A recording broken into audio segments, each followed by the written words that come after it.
We hope you enjoy this audio-only podcast. You can watch the full video versions on our YouTube channel at All Things Unexplained. There we share visuals, documents, and extended discussions you won't hear anywhere else. While you're there, be sure to subscribe so you never miss a new video. Plus, if you subscribe and comment on a video, that will enter you into our giveaways. But for now, enjoy this audio version of All Things Unexplained.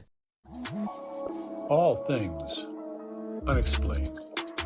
So some of that, I think, sir, will save for closed session. All right, Unexplained Ones, this is Dr. Mountain. Welcome back to All Things Unexplained. This episode, we're going to continue our look into disturbing things that are happening to scientists, military officials, and others around the world. This time, we're talking about two individuals, Monica Reza and General William Neil McCasland. McCasland worked at the highest levels of U.S. Air Force research, and Reza helped develop materials capable of surviving one of the harshest environments in engineering, and that is in rocket engines. Both have disappeared, and this episode, we're going to follow the facts and show what connections that there actually are between the two. But first, if you'd like to support the show, just hit the subscribe button, comment on the videos, and that will enter you into a chance at our giveaways, which we'll talk more about at the end of the video. Okay, first up is the case of Monica Reza. Monica Reza was last seen hiking in the Los Angeles forest with a companion 9 months ago. In June of 2025, Monica Reza set out hiking with a companion. Police say Reza was about 30 feet behind the person she was with, smiling and waving. When the person turned back around, Monica Reza was gone. Rescue teams searched the area for days, but Reza's body was never recovered. To get a little bit more insight into Reza's disappearance, I reached out to YouTuber Alex Navarro, who goes by Pharaoh on YouTube.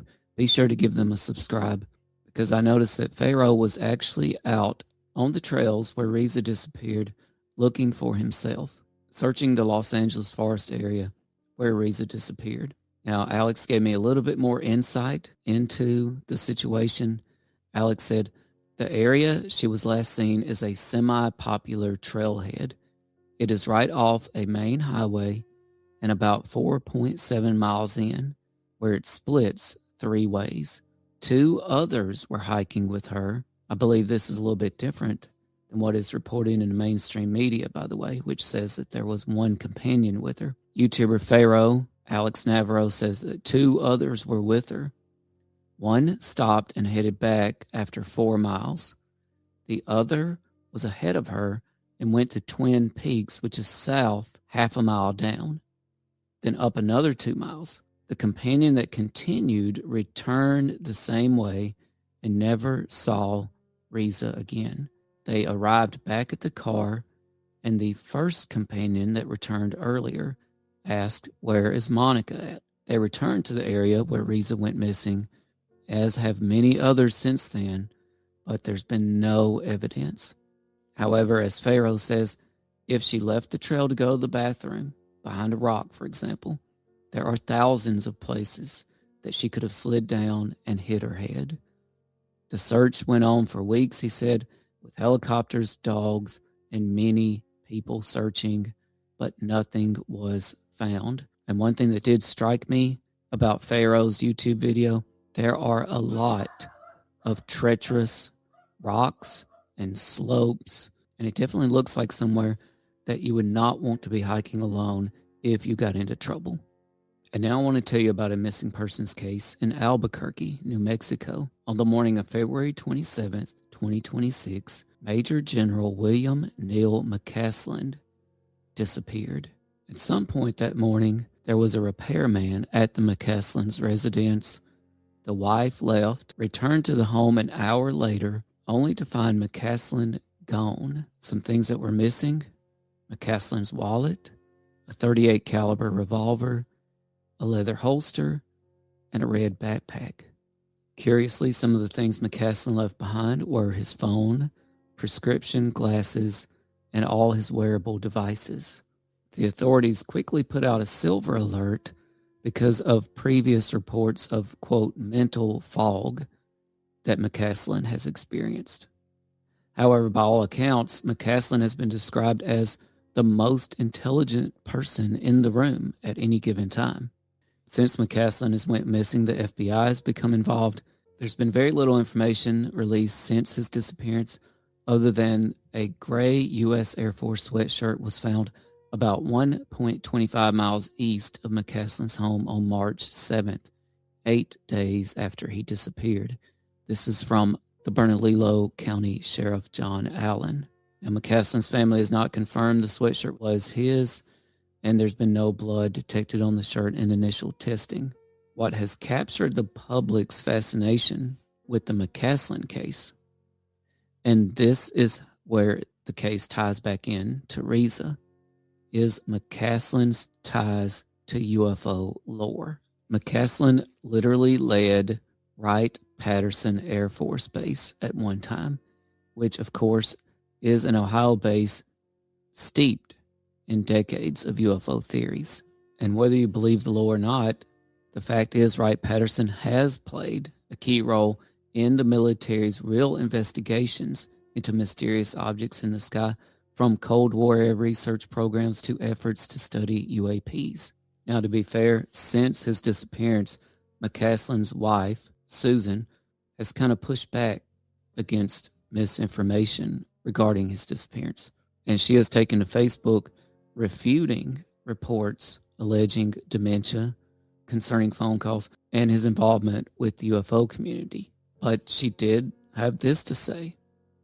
It is true that Neil had a brief association with the UFO community through Tom DeLonge, former frontman for Blink-182 and founder of the organization To the Stars.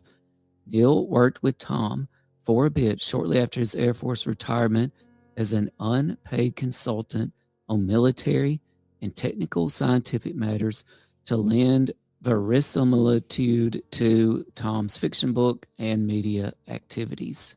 She went on to add that there's been uninformed media sources contributing misinformation regarding his medical issues, a concerning phone call that supposedly happened to relatives, his access to classified material. And she said Neil does not have any special knowledge about the ET bodies and debris from the Roswell crash stored at Wright-Patterson.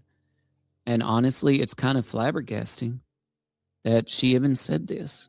Plus, to add fuel to this UFO claim, McCasland was actually mentioned in WikiLeaks. There, McCasland was described as a key advisor on UFO-related projects by DeLonge, who I just mentioned. McCasland's name appears in the 2016 WikiLeaks email release from John Podesta, who was then Hillary Clinton's campaign manager.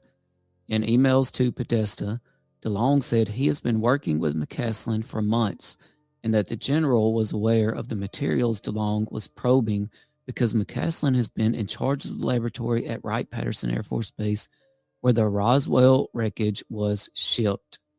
That's according to Newsweek. Let that sink in. All right, so now let's connect back to Monica Reza. One thing that McCasland did during his career was he served as the commander of the Air Force Research Laboratory from at least 2011 to 2013.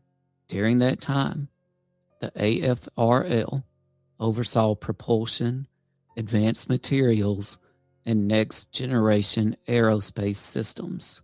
While there is no evidence that McCasland and Reza worked directly together, there is a documented connection involving the AFRL.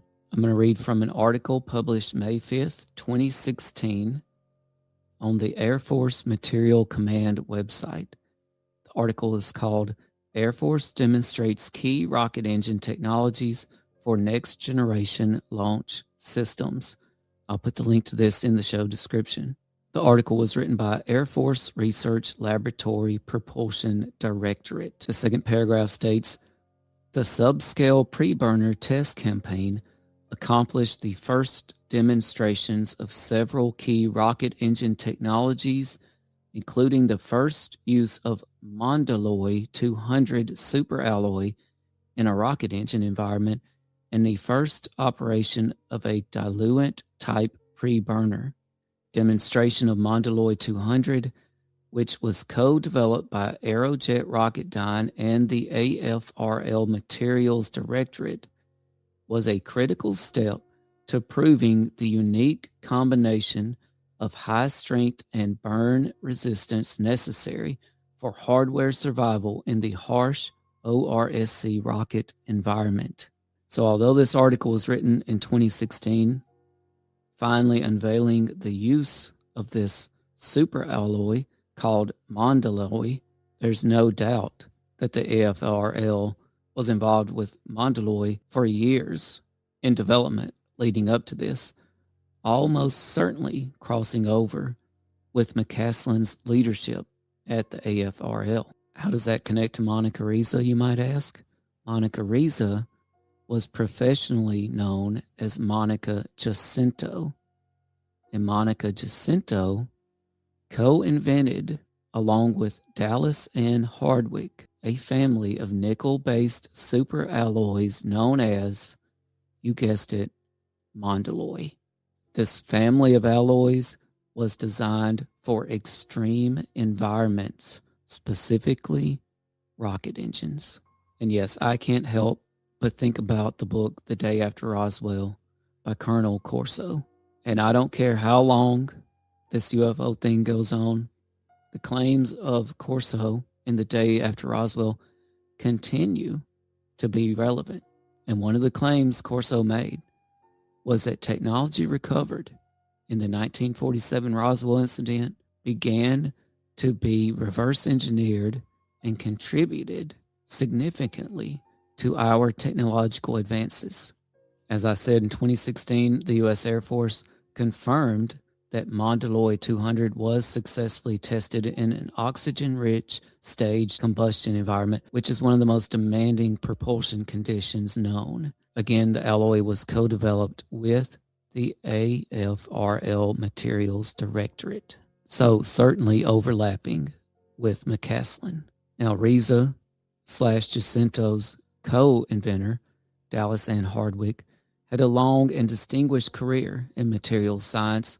Sadly, Hardwick passed away in 2014 from stage 4 breast cancer, according to her obituary from the University of New South Wales. She contributed extensively to advanced metallurgy across both academia and industry. Her obituary says that her work, now further developed by Aerojet Rocketdyne and the U.S. Air Force Research Laboratory, plays a critical role in next-generation U.S. launch systems.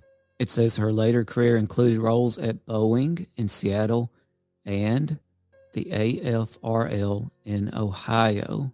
By 2005, Hardwick was leading all materials research for advanced gas turbine engines, earning the prestigious Meritorious Civilian Service Medal in 2010. So Hardwick, who invented Mondaloy, was already associated with the AFRL by at least 2005. Now, although she retired in 2012 when she was diagnosed stage 4 breast cancer, she continued mentoring through the AFRL Emeritus program, leaving an enduring legacy of guidance and inspiration. Hardwick passed away on January 5th, 2014, which means that, without a doubt, upon Hardwick's passing, Reza Jacinto would have become the foremost expert in the world on Mondaloy. In closing, I'd like to say that in fields like advanced propulsion and aerospace materials, the most important work often happens out of public view. The people behind it rarely become known, but sometimes they disappear from public view entirely. The search continues for two people who have completely disappeared: Monica Reza and Neil McCasland. In tribute to Hardwick, Monica Jacinto, Monica Reza had this to say. She helped grow another generation of leaders who, hopefully, will turn around and do the same so that her contributions will continue to multiply in enormous numbers. I hope she understood that my accomplishments and successes are, in large part, due to her. Thank you, Dallis, for always being a bright and shining light along my journey. Remember to subscribe and comment on the video, and you'll be made eligible for our giveaways. Signed books by author David Koenig, who will be joining us on All Things Unexplained to talk about the mysteries of Disney. We've got signed books by New York Times bestselling author Patricia Cornwell. Don't forget to check us out. All Things Unexplained is in Identity Unknown on page 164. This book really gets into some great UFO lore. We've got signed copies of Preparing to Survive in the Age of Collapse by Colonel Drew Miller, who joined us on All Things Unexplained. And I want to let you know that I've got a new children's book coming out this fall, The Legend of Squatchy Hollow, A Tale of the Jacko Squatch. That will be ready by Halloween. Here's a little look on the inside. Plus, don't forget, we've got Voices in the Shadows, a new book by Schiffer Publishing, arriving this year, 2026, from myself and All Things Unexplained. So until next time, everybody, let's take some time away from our screens, get off our phones, head out into the woods, look up at the sky. You may not find Bigfoot, you may not spot a UAP, but you might just find the most important thing of all out there, and that's yourself. Thanks, everybody. All things unexplained. So some of that I think, sir, we'll save for closed session.